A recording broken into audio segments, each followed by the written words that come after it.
The heir to the Coca-Cola fortune threatens a lawsuit against the St. Kitts and Nevis Prime Minister after being arrested on drug charges.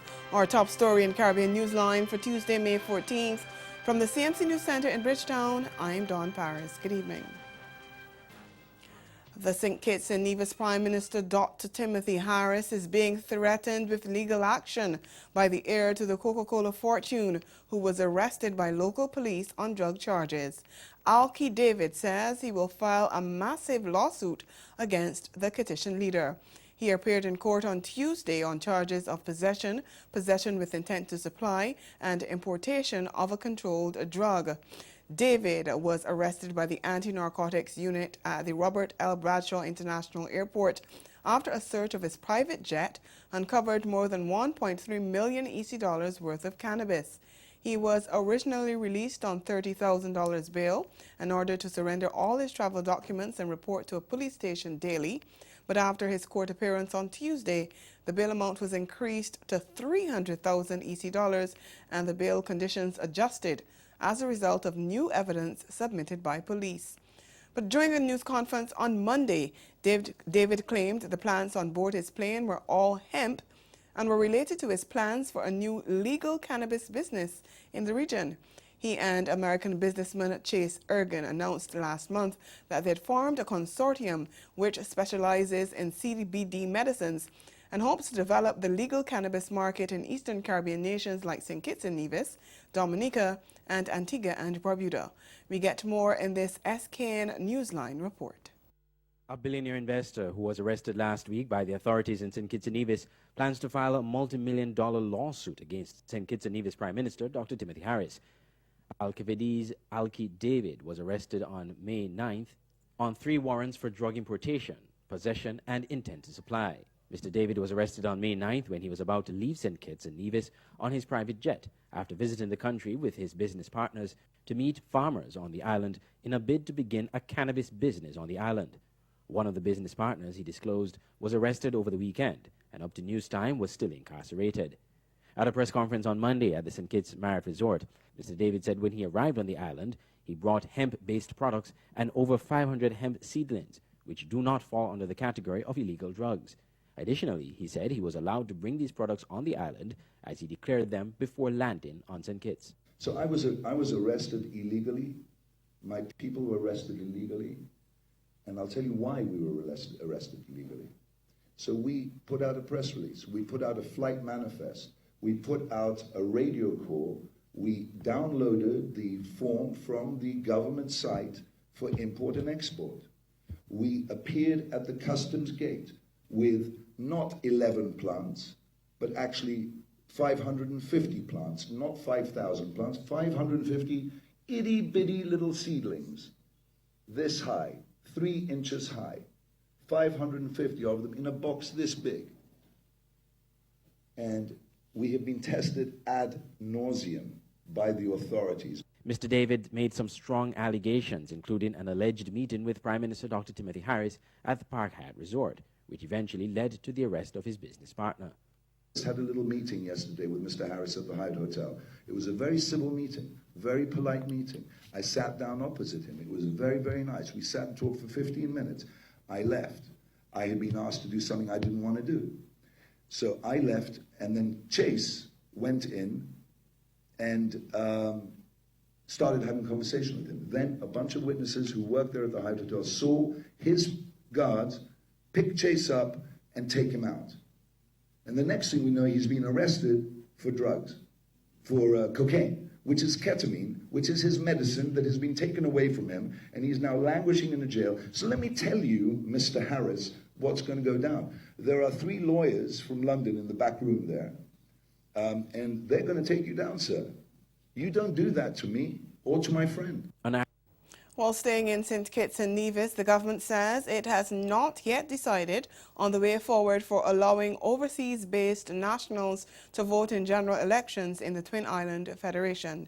The Team Unity government had promised that it would cater for nationals living in the diaspora who wanted to return home to vote. But speaking on local radio station Win FM, Attorney General Vincent Byron said that matter has not been finalized. He said a residency requirement is one of the proposals on the table, which he hopes will be accepted in Cabinet and debated in Parliament. Byron maintained that there needs to be proper consultation and debate on the matter. Human rights groups are calling on the Guyana government to fulfill its obligations to United Nations human rights bodies. With the dates fast approaching for the country's record on its efforts to end discrimination against women and LGBT persons to be reviewed, some of the recommendations coming out of previous reports are yet to be implemented or even considered for implementation. Managing Director of the Society Against Sexual Orientation Discrimination in Guyana, Joel Simpson, says there has been some progress since the coalition government took office, but as we hear in this Newsroom Guyana report, he says there's still much more to be done. 3 recommendations related to LGBTQ rights were accepted by the coalition government, and those specifically relate to hate crimes and strengthening the capacity of the Guyana police force to better investigate and deal with hate crimes against LGBTQ people. 14 other recommendations were made in the report. Simpson said government needs to do more when it comes to human rights violations against LGBT persons. There has been no movement towards, no signal towards doing anything besides taking note of them or moving towards implementation of those recommendations, unfortunately. On July 4, Guyana set a call for review under CEDAW, the Convention on the Elimination of All Forms of Discrimination Against Women. Simpson said since 2012, when the last review was done, there has been no effort by government to decriminalize same-sex intimacy, which is of great concern to CEDAW and the United Nations Human Rights Council. Staying in Guyana less than a month after they were forced to give up their ministerial portfolios because of their dual citizenship, 3 former government ministers have been given new jobs. The Ministry of the Presidency on Tuesday announced that Dominic Gaskin, Carl Greenidge, and Dr. Rupert Roopnarine are now performing in other senior roles in the David Granger administration. Greenidge, former Foreign Affairs Minister, has been appointed Foreign Secretary at the Ministry of Foreign Affairs. He will be responsible for the Department of Frontiers and Territorial Integrity and the Department of Trade and Economic Cooperation. Gaskin, the former business minister, has been appointed Director of Manufacturing and Marketing within the Ministry of Business, with responsibility for the enforcement of standards, providing assistance to small producers and access to markets, especially Eastern Caribbean markets. And Dr. Roopnarine, the former Public Service Minister, will now serve as the Director of Public Service Training within the Ministry of the Presidency. The 3, along with former State Minister Joseph Harmon, were forced to resign their positions after both the High Court and the Court of Appeal ruled that it was unconstitutional for holders of dual citizenship to serve as members of Parliament. Harmon was recently appointed Director General of the Ministry of the Presidency. Tuition fees have been abolished for college students in Dominica. Prime Minister Roosevelt Skerritt announced that students attending the Dominica State College will no longer have to pay fees, and all outstanding arrears have been cancelled. And in a bid to encourage more involvement in community development, he said students enrolled at the college will now have to participate in mandatory community volunteerism. Prime Minister Skerritt said the new initiative takes immediate effect, and he hopes it ensures students' continued access to the college. He also said he has indicated to the college that there has to be an increased focus on technical vocational programs.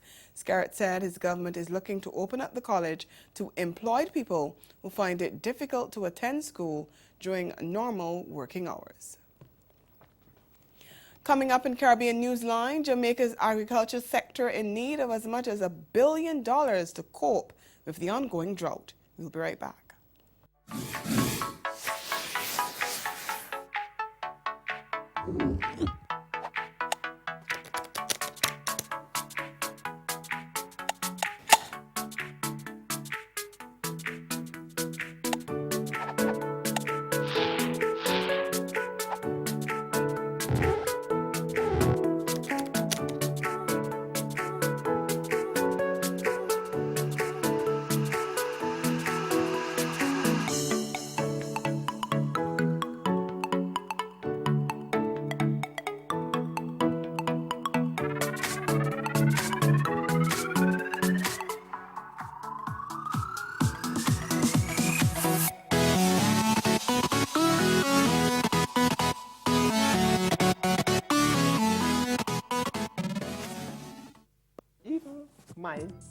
family, there were cracks.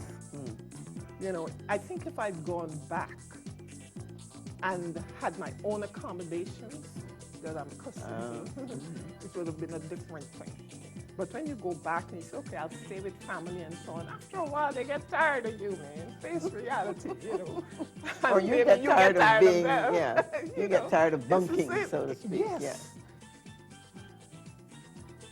And I know you stay in your community and you show your community love. Most definitely. And there's another rap artist who said that it's crazy and sad that people outside of your community, they show you more love than people that are in your community. Right. I know Miami, we show you some love. Oh, no, my city show love, you know, regardless of what anything goes down, any comment. One thing, if I go to a show, I guarantee you I'm going to rock out harder than anyone that's around right now. Yeah. That's how I move.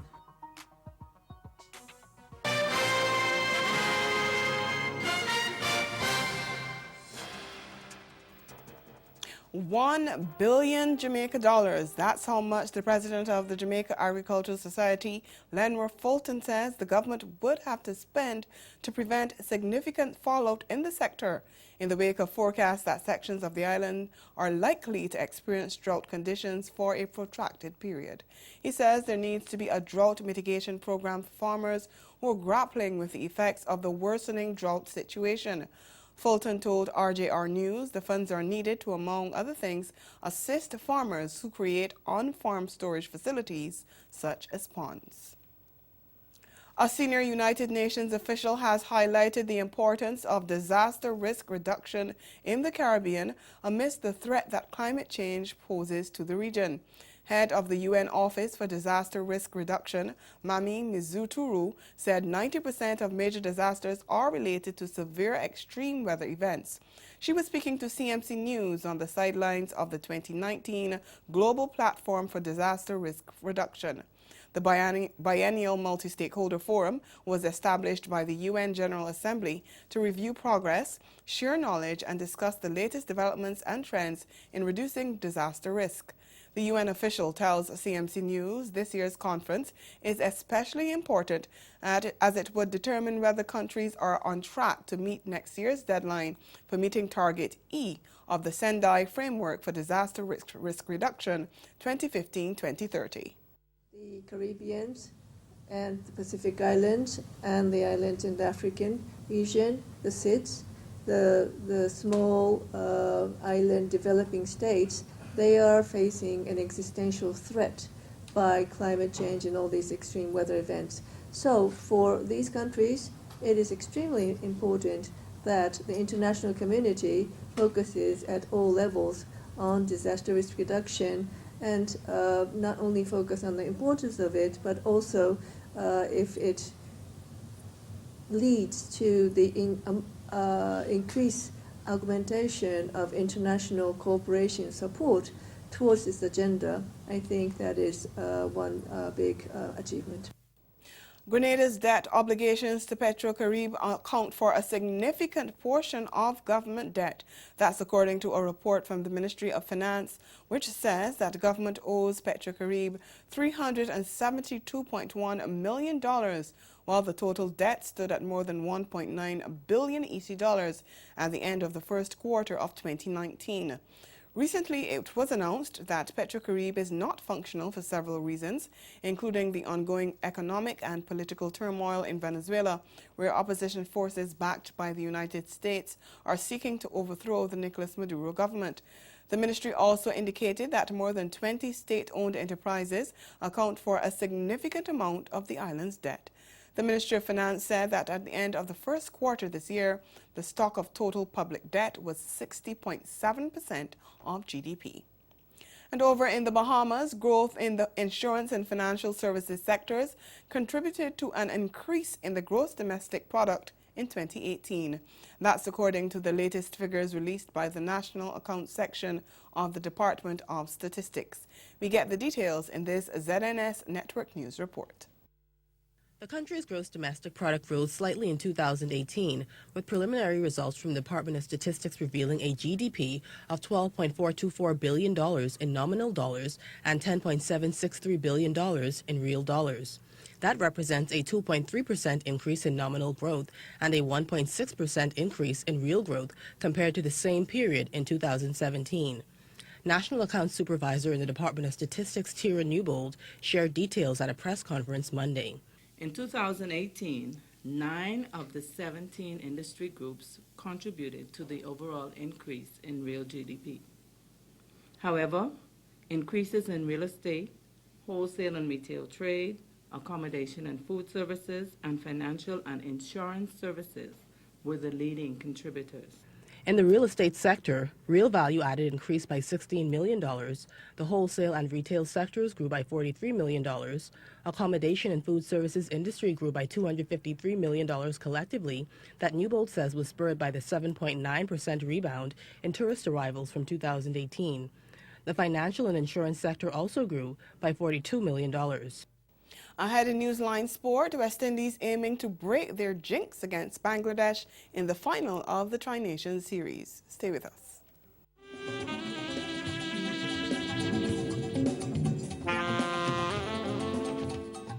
I'm here with the saxophonist, Ricardo Seals. He just tore the stage down. The crowd wanted more, and he did give them more. Tell us, we heard a little bit of everything in your performance. Well, as an artist, as a performer, as a saxophonist, I like to give the people what they want, actually. I'm an entertainer. So I got the coals on the grill already,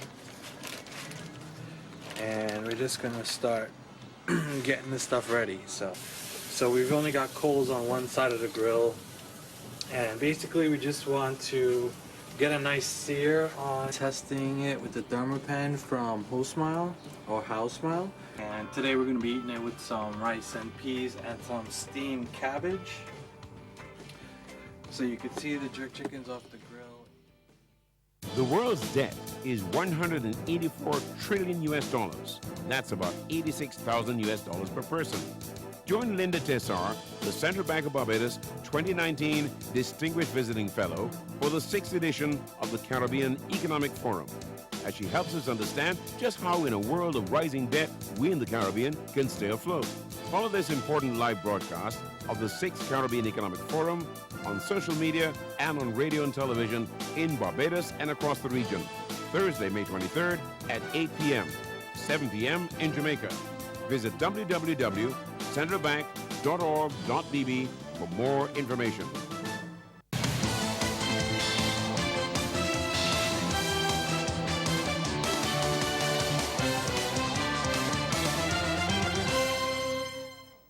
West Indies frontline spinner Ashley Nur says Monday's defeat to Bangladesh in the Tri-Nation Series has not dented the team's confidence, and they are now fully focused on breaking their jinx against the Tigers in Friday's final.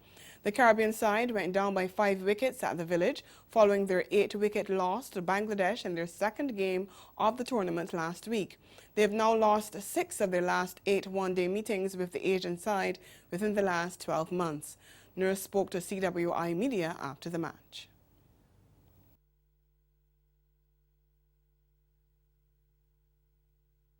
Come back next game to see. Well, next game is the final, so next game is the most important game in the series. I mean, all the work we did over the last couple of games is all well and good, but I mean, to get the win in the finals is the most important thing right now.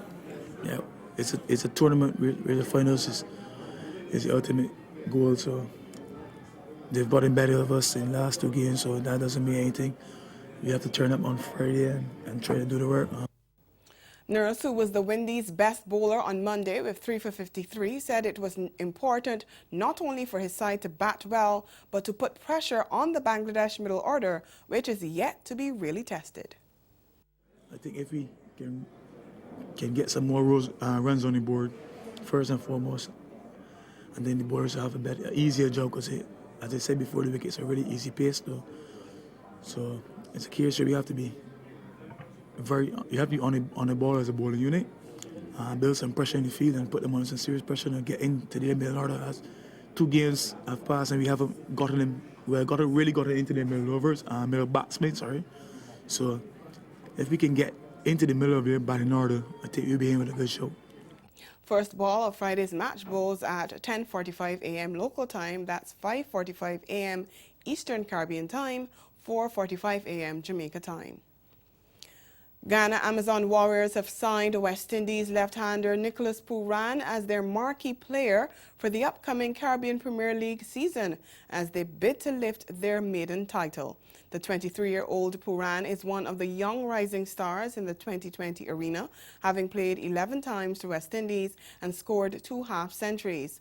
Last year, he scored 267 runs at an average of 33 and a strike rate of 144 to be one of the bright sparks for Barbados Tridents, who finished bottom of the standings. An aggressive batsman who boasts an array of audacious strokes, Pooran could find himself paired with the likes of fellow stroke makers Shimron Hetmeyer and Chadwick Walton for the tournament, which runs from September 4th to October 12th. Player lineups will be finalized later this month when the draft comes off on May 22nd in London. Amazon Warriors were good enough to reach the final last season before losing to defending champions Trimbago Knight Riders. Switching sports now, midfielder Kane Critchlow is the latest young Bermudian hoping to hit the big time in English football. The 18-year-old Critchlow has taken his first steps to fulfilling his dream of playing in the Premier League after signing for Watford under-23s on a 2-year contract. The Bermuda under-20 international will join AFC Wimbledon on July 1st following a trial and will be part of next season's development squad.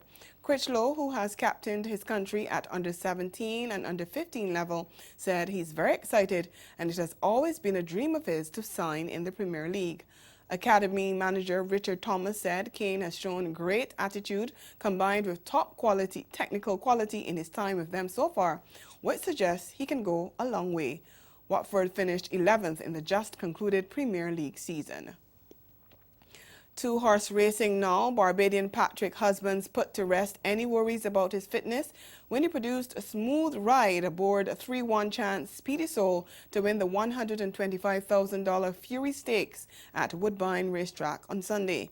He looked back to his old self as he stalked with the Mark cast-trained animal before unleashing a stirring stretch run to beat the 3-year-old fillies by 3/4 lengths, going 7 furlongs, and he posted his first added money win of the season. Woodbine's Robert Geller has the call. They're off.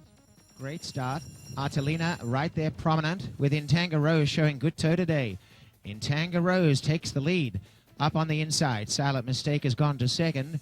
A length and a half away, Artelina, Speedy Soul, Western Curl, Malibu Dawn. Last early, Hasta La Vista Baby. They're going at a good pace up front in Tanga Rose. And over on the inside is Silent Mistake. And they're out by 3 lengths. Then Artelina, Speedy Soul, they run together. A length and a half, Western Curl, Malibu Dawn. Off the inside, Hasta La Vista Baby. Silent Mistake has come up on the inside to take the lead away.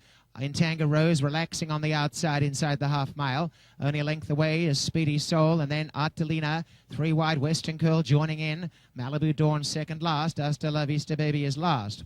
Narrowly in front, Silent Mistake at the 3/8. Intanga Rose second. Artelina rushing up now. 3 wide, 4 wide, Western Curl is Intanga Rose's back in front. On the inside, Speedy Soul coming home very well, as now looks for room in the center. And down the outside, Hasta La Vista Baby. Speedy Soul coming right up between runners. Intanga Rose headed by Speedy Soul. Then Western Curl and Hasta La Vista Baby. And Patrick Husbands trying to hold on here on Speedy Soul. Hasta La Vista Baby down the outside with Western Curl. Speedy Soul in front. And that is a great winning ride. Speedy Soul, 3/4, Hasta La Vista Baby. Third, Western Curl. Mark Cassie, 1, 2, 3. Intanga Rose, 4th, 122.39. And finally, Guyanese cousins Nathan Rahman and Zachary Prasad dominated the 125cc Karting Grand Prix over the weekend. Newsroom's Akeem Green has more. Rahman was named champion driver, a title well-deserved as he copped a first and 2 second-place finishes.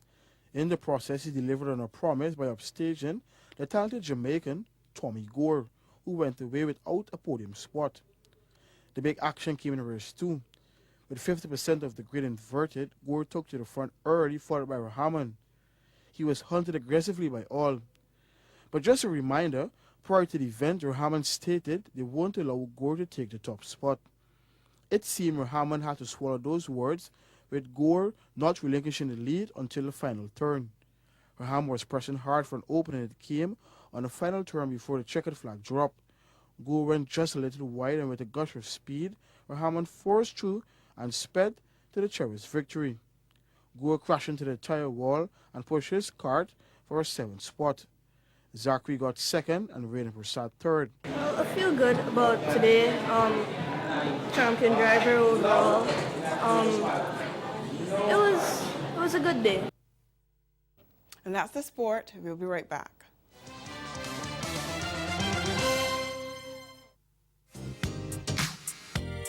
Coming up, Central America with a Caribbean twist. Welcome to Belize.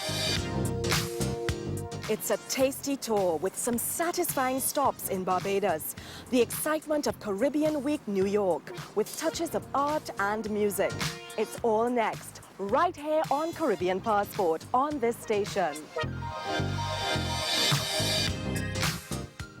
What were those proper police procedures? Because as I'm listening to you, I'm thinking, what would I do in this situation where I had an unmarked police car? I don't know their comps. They haven't identified their comps. Okay, there's two issues here. A, with the undercover. The undercover has what's called a red bubble light. And this is a light that they could either put on the roof or on the dashboard. We see it on TV all the time. Exactly. So they could have done that. They did not do that. Why didn't they?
Again, the major developments of this day: Greek billionaire and heir to the Coca-Cola fortune Alki David threatens a multi-billion-dollar lawsuit against the St. Kitts Prime Minister after being arrested on drug charges. And in sport, West Indies aiming to break their jinx against Bangladesh in the final of the Tri-Nations series on Friday. That's Caribbean Newsline. For news and sport around the clock, subscribe to CaribNews.com. For more of our programming, log on to CaribVision.tv and check out our YouTube channel. We'll be back here again tomorrow. From all of us at CMC News, thank you for watching and have yourselves a good night.